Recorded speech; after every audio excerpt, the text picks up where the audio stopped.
Alors, le tableau de Jan Verhaas, la Revue des écoles en 1878, est un des tableaux les plus populaires du musée.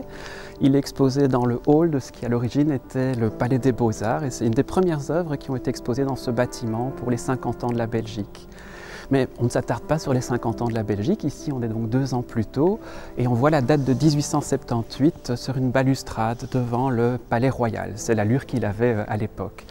Et à ce moment-là, on commémore en fait les 25 ans de mariage du roi Léopold II et de son épouse qui sont là au sommet donc, des marches qui sont fleuries. Et donc ce tableau si populaire aujourd'hui par son charme rétro, avec le défilé des fillettes, est en fait une œuvre assez provocante. C'est une classe de fillettes, jusque-là rien de révolutionnaire, mais elles sont menées par Isabelle Gatti de Gamon qui a mis en place une école et qui est la première école en Belgique avec une instruction laïque qui vise à ce que les fillettes aient une éducation au-delà du seul stade des primaires. Isabelle Gatti de Gamon a eu un rôle extraordinaire pour l'émancipation des femmes.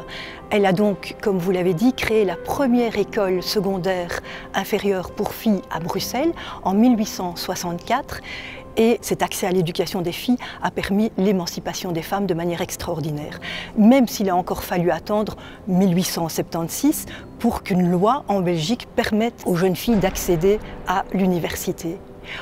Il ne faudrait pas penser que tout a été résolu pour autant, bien entendu.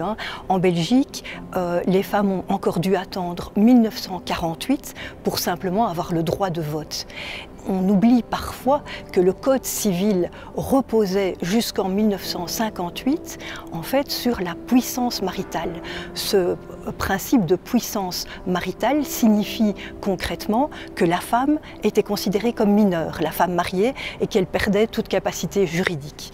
Et donc, elle ne pouvait plus administrer ses biens elle-même et pour, par exemple, accepter un travail, elle devait demander l'autorisation de son mari, de même que pour percevoir son salaire, par exemple, ou pour ouvrir un compte en banque. Donc vous voyez le chemin qu'on a parcouru, les immenses progrès qui ont été réalisés depuis le milieu du 19e siècle jusqu'à aujourd'hui. Et je voudrais, pour terminer, peut-être rendre hommage à toutes ces femmes, ces grandes féministes de l'histoire, parce que c'est grâce à elles et grâce à leur combat que les femmes ont acquis réellement des droits et l'accès à l'émancipation.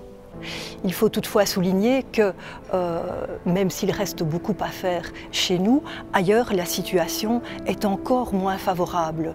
En matière d'accès à l'éducation, à l'enseignement pour les filles par exemple, dans beaucoup de pays, l'accès à l'éducation primaire n'est même pas encore acquise. Ce qui fait qu'aujourd'hui, 2 tiers des analphabètes dans le monde restent des femmes.